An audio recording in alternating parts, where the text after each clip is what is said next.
पाटलाने तिला खाली ढकलली तशी ती कोळी कोलाट्याची पोर, तो कसा तिला ऐकायचा. आणि मग तिच्यावर सगुणा कोलाट्याची पोर, बाप शिरपा आणि आई तानी कोलाट्याचा असून शिरपाला नाचगाणी आवडायची नाही.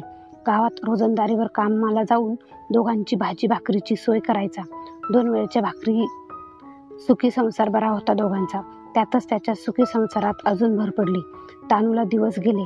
9 दिवस झाली आणि दोघांच्या संसाराच्या वेलीवर कळी उमलली. दोघांचा आनंद गगनात मावेना. आता तानू शेतावर जात नव्हती. सगुणा रांगायला लागली तसं कधीतरी भाकरी घेऊन जायची शिरप्याच्या. असं करत सगुणा 5 वर्षाची झाली. तानू आता रोज शिरपासंग कामावर जायची. त्यातच पाटलाची नजर तानूवर पडली तसं तो तिच्या जवळ जाण्याचा प्रयत्न करू लागला. तानू आपल्या संसारात मग्न होती. तिला पाटलाची चतुराई लक्षात आलीच नाही. आता शिरप्याच्या घरी काहीतरी काम काढून पाटलाचं येणं जाणं चालू झालं. आधीच कामाची उचल दे. सणवार आला की रोजंदारी सोडून जास्तीचं पैसे दे. असं बऱ्याच दिवस चाललं. एक दिवस पाटील शिरपाला म्हणाला, आज मोलमजुरी करून किती दिवस खाणार? जरा तुझ्या बायकोकडं आणि पोरीकडं बघ. चांगलं खायला नाही का प्यायला नाही. शिरपा म्हणाला, खरं आहे मालक, पर दुसरं काय करू म्या? पाटलांनी खिशामधून 5,000 रुपये काढलं आणि शिरप्याच्या हातात ठेवलं. नग मालक, कशाला? माझ्या गरीबाकडून कवा फिटायचं? राहू दे, बघू कसं फिटते ते पुन्हा. शिरपा त्या दिवशी अगदी खुशीत घरी आला. तानीच्या हातात 5,000 ठेवून.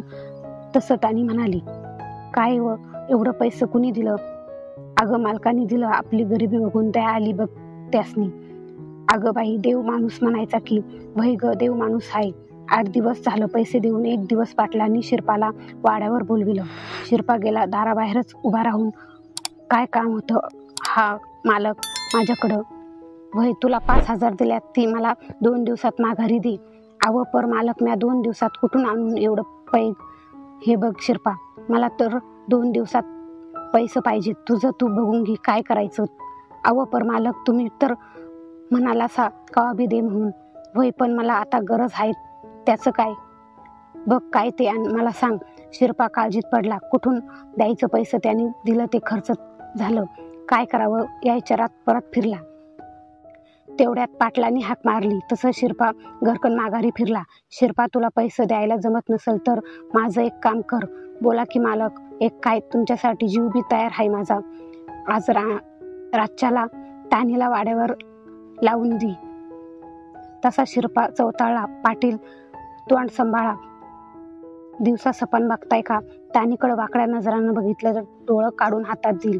शिरप्या पाटील अंगावर आला तसा शिरपानं त्याला एका झटक्यात आडवा केला. बाकीचं गडी मधी पडले आणि वाद सोडविला. शिरपा रानात घरी आला. छपराला लावलेलं कोयतं घेतलं आणि शेताकडे निघाला. माग सगुणा रडत होती. तानी हाका मारायला लागली, अव भाकर खाऊन जा की शेतावर. पण शिरपा आपल्याच विचारात निघाला. पाटलाच्या पैशाचं काय करावं? पैसे देऊस्तवर त्याच्याकडं शेतावर जावं लागल या विचारात रानात पोहोचला. मागून तानी न्यारी दुपारीच्या भाकरी बांधून लागलीच मागं निघाली. सगुणा बी सोबत होती. दोघी बी शेतावर पोहोचल्या. भाकरी ठेवून शिरपाकडे गेली. अव न्यारी करा आणि मग काम. चला बरं, मला भूक नाही, तू खाऊन घे. अव काही झालं काय? का भूक नसाया? बरं वाटत नाही का तुम्हासनी? झाडाखाली जाऊन पाणी घ्या बरं. तुला एक डाव सांगितलं समजत नाही वय? मला भूक नाही. काय झालं ते तानीला काहीच समजलं नव्हतं. बाकीच्या बाया गडी कामावर आल्या तसं तानी बी त्यांच्यासोबत कामाला लागली. दुपार झाली तसं सगळी जेवायला सुटली. सगळ्या बाया बापे कामाला. शिरपाकडं रोज घागरी भरून पाणी आणायचं काम असायचं. घागर घेऊन शिरपा रानात निघाला. त्याच्या डोक्यातून पाटलाचं बोलणं काही जात नव्हतं. तो निघाला. 5-6 वर्षाची सगुणा बाच्या मागं लागली. सगुणाला खांद्यावर बसून गडी निघाला. विहीर बरीच लांब खालच्या अंगाला होती. विहिरीवर पोचल्यावर सगुणाला खांद्यावरून उतरलं, सावलीत उभं केलं आणि रहाटाची दोर घागरीला बांधली. घागर आत सोडणार तोवर पाटील तिथं पोहोचला. सगुणा सगळं बघत होती आणि काही कळायच्या आत शिरपाला मागून ढकलून दिलं. शिरपाला पोहता येत नव्हतं. शिरपाला ढकलून दिल्याला बघितल्यावर सगुणा रडायला लागली. तसं पाटलांनी सगुणाला उचलून घेतलं आणि विहिरीजवळ आणलं. तुझ्या बाला टाकलं तसं तुला आणि तुझ्या आईला बी टाकेल. रडलीस आणि कुणाला बी काय सांगितलंस तर. लहानगा जीव भेदरून गप बसला. सगुणाला तिथं सोडून शिरपा बुडाल्याची खात्री झाल्यावर पाटील बांधावर जाऊन ओरडू लागला, पळा पळा लवकर. शिरपा विहिरीत पडला. पाटलाच्या हाकानं सगळेच घाबरून पळत सुटले. विहिरीजवळ जाऊन बघतात तर शिरपा बुडालेला. ज्यांना पोहता येत होतं त्यांनी विहिरीत उड्या घेतल्या. दोऱ्या बांधून त्याला वर काढला, पण बराच उशीर झाल्यामुळं नाकातोंडात पाणी जाऊन शिरपा जग सोडून गेला. तानीचं जगच संपलं. तिथंच मटकन खाली बसलून धाय मोकलून आंबरडा फोडला. सगुणा बेदरलेली सगळं बघून पण लहानगा जीव पाटलांनी केलेलं आणि बोललेलं तिच्या ध्यानात होतं. कुणाला काही सांगावं तर आई आणि मला पाटील मारून टाकतील या भीतीनं पोर गप होती. पाटलाचा डाव फत्ते झाला होता. शिरपाच्या क्रियाक्रमाचा सगळा खर्च पाटलांनी केला. 10वा 13वा झाला. तानीला काय करावं समजत नव्हतं. पोर पदरात तिचं आणि स्वतःचं पोट भरायचं कसं ही पंचायत. तेवढ्यात पाटील घरी आला. शिरपासोबत काय झालं विचारी तानीला मागमूस ही नव्हता. पाटील म्हणाला, ताने काय बी काळजी करू नको. मी आहे, तुला जे पाहिजे ते सांग. तुला असं वाऱ्यावर नाही सोडायचो.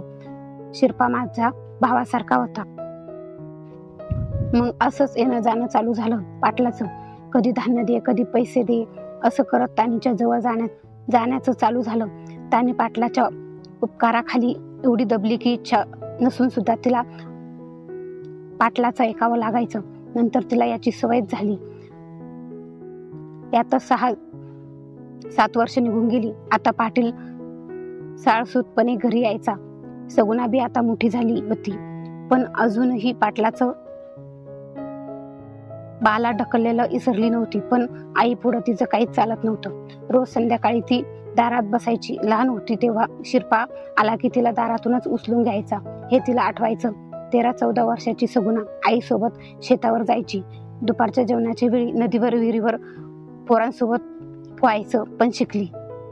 एकुलती एक म्हणून तानी बी काही म्हणत नसायची. सगुणा नावाप्रमाणेच सगुण सुंदर देखणी होती.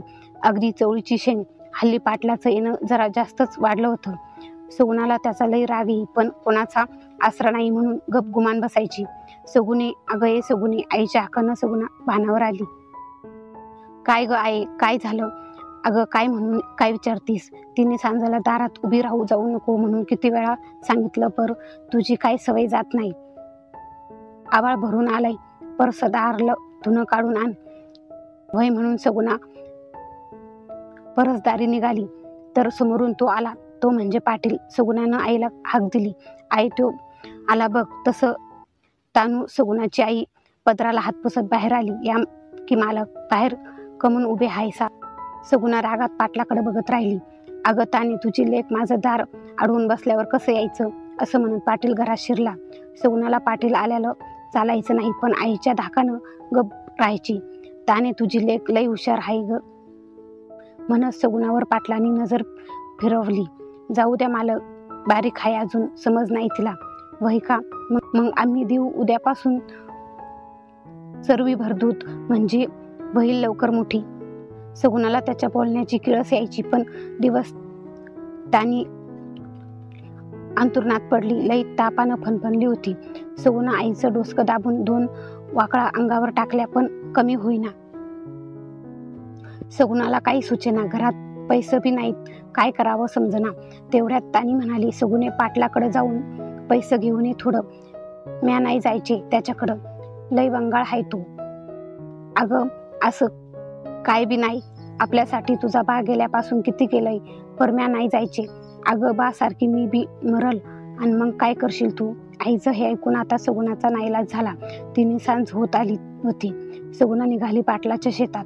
काम करणाऱ्या बाया भेटल्या सगुणाला. तिने विचारलं, पाटील मळ्यात हाय का गेलं वाड्यावर? त्यांनी सगुणाची विचारपूस केली आणि पाटील मळ्यात असल्याचं सांगितलं.